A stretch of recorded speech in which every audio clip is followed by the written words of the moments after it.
अक्लमंद, तुम हमारा गधा नहीं है। तुम हमारा गधा होता तो तुमको मालूम पड़ जाता ये घास हम तुमको विजयनगर पहुंचने के बाद खिलाएगी। अभी खिलाएगी तो तुम सुस्त हो जाएगी, तुम्हारा रफ्तार घट जाएगा। खाली बली नहीं खिलाएगी, नहीं खिलाएगी। नखरा मत करना हमारे साथ, गुस्सा आएगा हमको। चलो विजयनगर चलो। अरे ये क्या भला, इतने सारे कौवे एक साथ?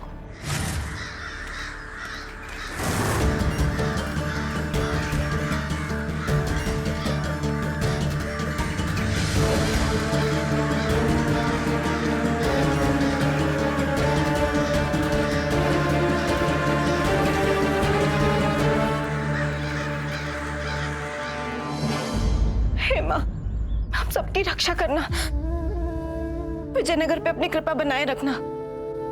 हमारे पति की रक्षा करो माँ, रक्षा करो।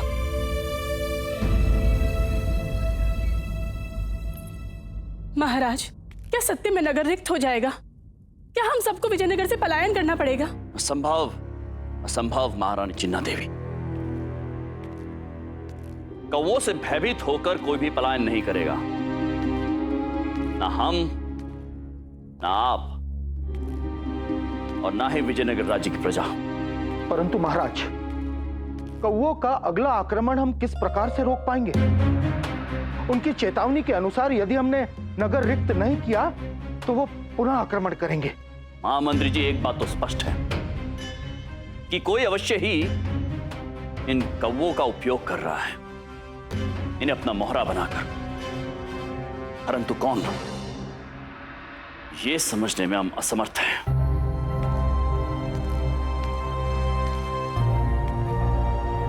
पंडित रामकृष्ण कहां हैं? किस दशा में होंगे? महामंत्री जी, ये समय महल में बैठकर विचार विमर्श करने का नहीं है, अभी तो कार्यरत होने का है, अपने कर्तव्यों का निर्वाह करने का है। यदि यह चुनौती विजयनगर राज्य के समक्ष आई है तो ये चुनौती हम स्वीकार करते हैं। हम करेंगे अपनी प्रजा की रक्षा। हम स्वयं जाएंगे, सेना तैयार करवाइए और समस्त राज्य में फैला दीजिए। प्रजा की रक्षा हम करेंगे।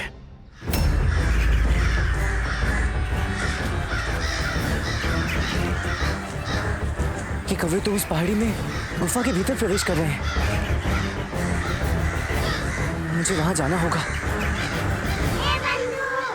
रामा, क्या कर रहा है तू? कौवों की गुफा में जाएगा? शेर की गुफा में प्रवेश करने का क्या परिणाम होता है विदित है ना? ये कौवे छोड़ेंगे नहीं तुझे, और सबसे पूर्व तुम मुझे उखाड़ेंगे। बंधु, कौवों का रहस्य जानने के लिए उस गुफा के भीतर प्रवेश करना ही होगा, तभी इनका रहस्य ज्ञात होगा। और संकट तो समस्त विजयनगर पर छाया हुआ है, अब संकट से क्या भयभीत होना।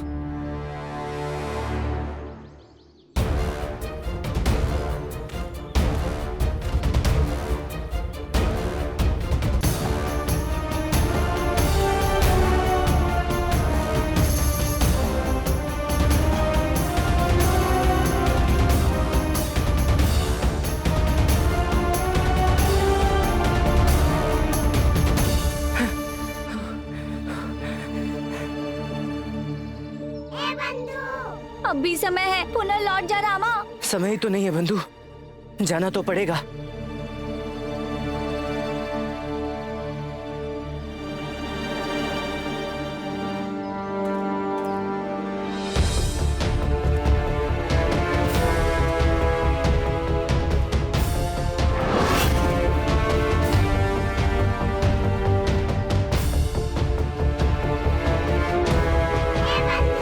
रुक जा रामा, मृत्यु के द्वार में प्रवेश मत कर।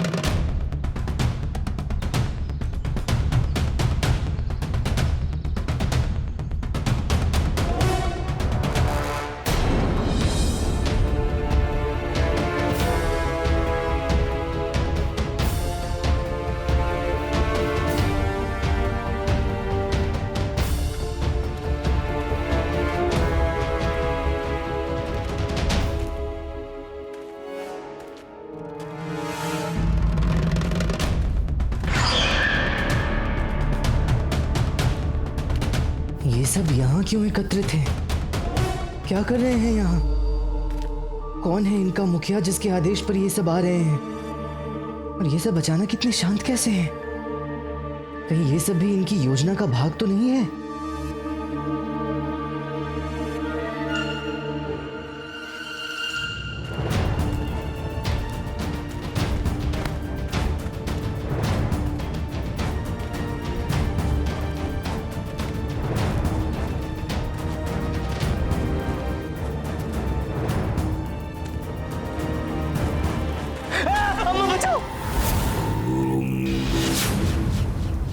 स्वागत है पंडित रामा कृष्णा।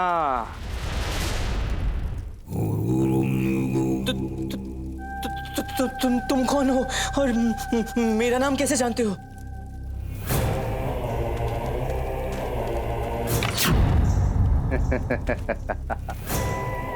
अपना परिचय भी दूंगा। उससे पूर्व ये मत सोचना कि तुम यहाँ स्वयं आए हो। तुम तो यहाँ लाए गए हो। पंडित रामकृष्णा, मेरे बुने हुए जाल में फंसकर तुम यहाँ आए हो।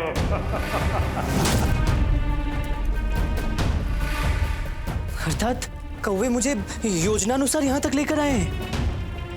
हाँ, बुद्धिमान हो। फिर तो ये भी समझ गए होंगे कि यहाँ आने के पश्चात पुनः वापस नहीं जा पाओगे। स्मरण है ना, कौवों ने जो समय दिया था वो समाप्त हो चुका है। अब पूरे नगर पे कौवों का प्रकोप होगा।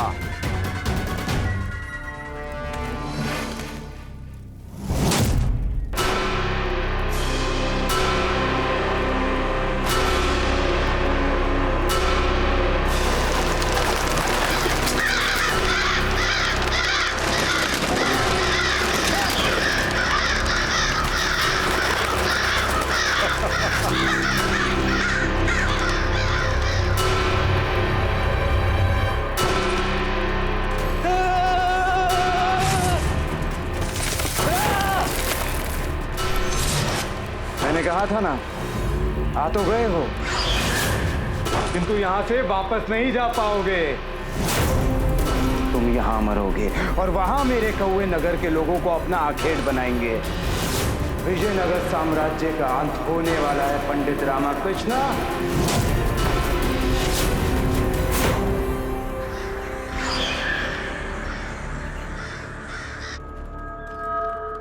महाराज, कौवों ने जो चेतावनी दी थी उसकी अवधि समाप्त हो गई और हमें ज्ञात है कि उनकी चेतावनी कोई मिथ्या नहीं थी। वो देखिए महाराज, वो देखिए, पुनः एक बार ये कौवे अपना झुंड बनाकर तबाही मचाने आ रहे हैं। सावधान सैनिकों, सभी सावधान।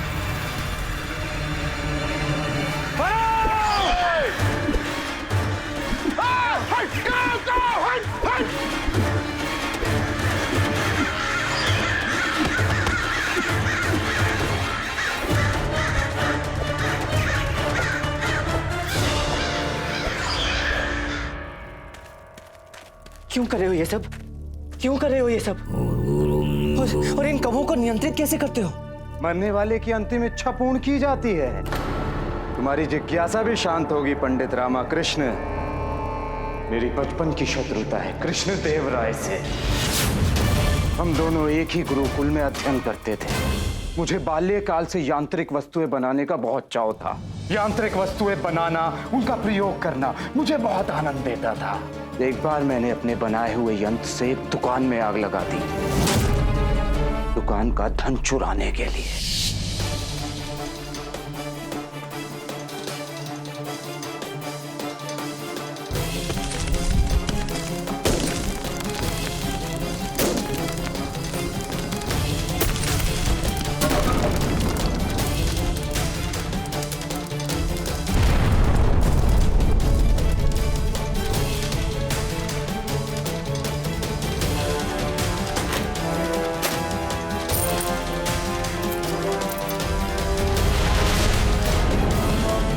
गलत है चंद्रेलू।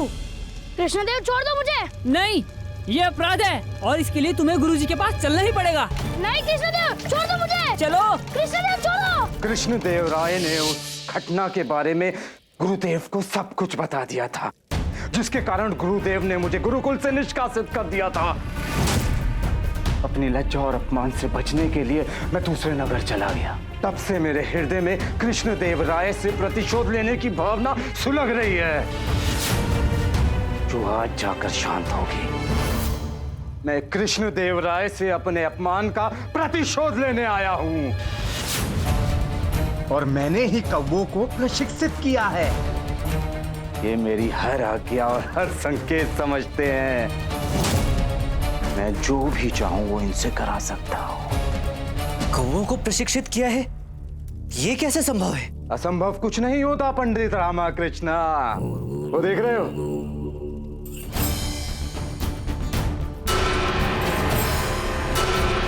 उसकी ध्वनि से मैं कौवों को नियंत्रित करता हूं।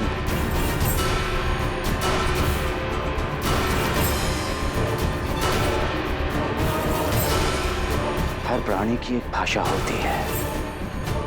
वो बहुत सी ऐसी ध्वनियां भी निकालते हैं जो हम मनुष्य सुन नहीं पाते। मैंने शोध करके कौवों की भाषा को जाना है। वो पत्थर से जब तार टकराते हैं ना,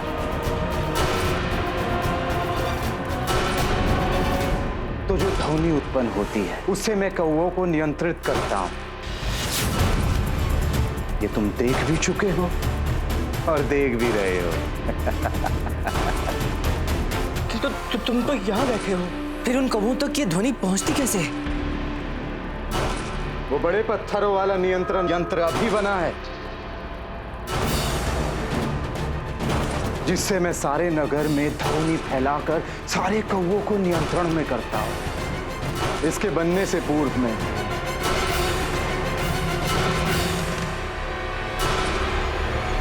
सूक्ष्म यंत्र से उन्हें नियंत्रित करता था।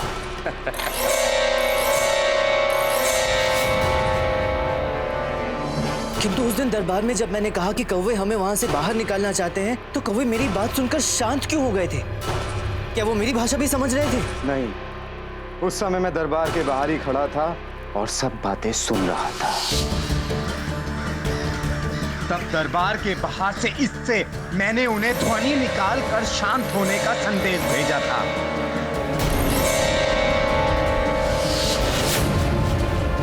और तुम सब लोग समझ रहे थे कि कौवे तुम्हारी भाषा समझ रहे हैं। मात्र वही नहीं, मैं तो उस मंदिर में भी था जहां तुम अपने पिता की तिथि की भोज के लिए गए थे। और जब तुम कौवों को भोजन खिलाने आए थे, उन कौवों ने एक औरत और उसके बच्चे पर आक्रमण किया था। कोई बचाओ! हटो! हटो! हटो!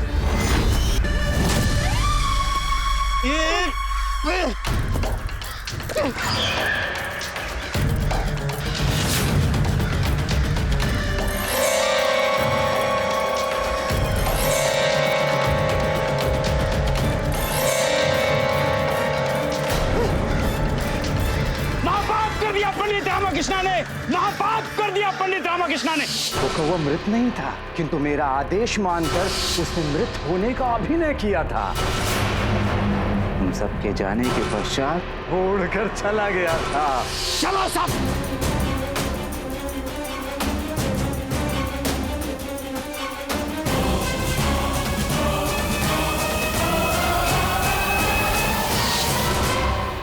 मैं प्रारंभ में हर उस स्थान पर था जहां कौवे आक्रमण कर रहे थे, इसलिए पहले मात्र कुछ ही कौवों ने प्रहार किया था, क्योंकि मेरा बड़ा यंत्र निर्मित नहीं हुआ था। किंतु अब यह तैयार हो चुका है और मैंने सहस्त्रों कौवों को नियंत्रित करके उन्हें नगर में भेज दिया है।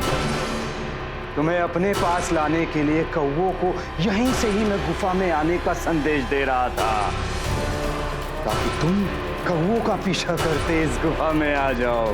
तुम कहोगे कि मुझे कैसे ज्ञात हुआ कि तुम कौवों का पीछा करोगे? ओ पंडित रामकृष्णा, तुम्हारी बुद्धि को समस्त संसार जानता है। मैं समझ गया था कि तुम कौवों का पीछा कर उनका रहस्य जानने का प्रयास अवश्य करोगे। मैं तुम्हें स्वयं ही यहाँ ले आया ताकि मैं तुम्हें यहाँ बंद कर सकूं। तुम नगर की दुर्गति के साक्षी बनने के पश्चात मरो। अर्थात यदि ये पत्थर इन विचित्र रस्सियों से ना टकराए तो कौवे आक्रमण करना बंद कर देंगे। जानता हूं तुम क्या सोच रहे हो पंडित रामाकृष्ण, किंतु तुम मेरे जाल में फंस चुके हो। तुम इस गुफा से बाहर नहीं जा पाओगे और ना ही विजयनगर पर होने वाली कौवों द्वारा तबाही को रोक सकते हो।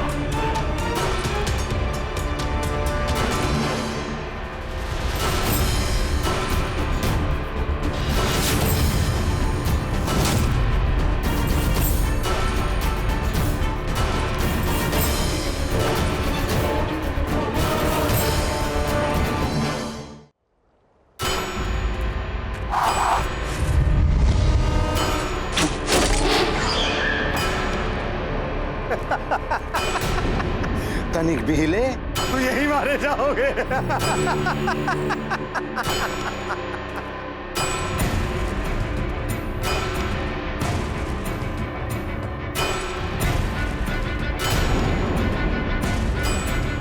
अब क्या करूं?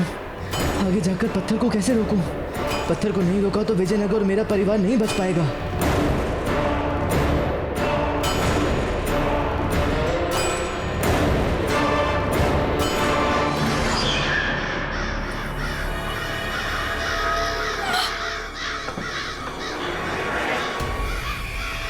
उठा लो। क्या? अरे कोई भी शस्त्र उठा लो और कौवों पे प्रहार करो, जल्दी करो।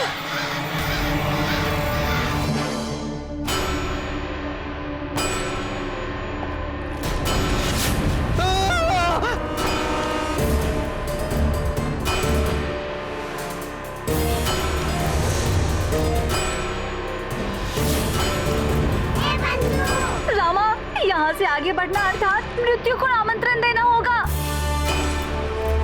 हे माँ, यहाँ तो पैर रखते ही पत्थर धरती में धंस रहा है, किंतु अवश्य ही इनके बीच ही वो पत्थर भी होने चाहिए जिसके माध्यम से आगे जाया जा सकता है।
तुम अपनी काव काव बंद करो और प्रजा की रक्षा कीजिए। किसी को घात नहीं पहुंचना चाहिए। पीछे जाओ, पीछे जाओ, पीछे जाइए, पीछे जाओ।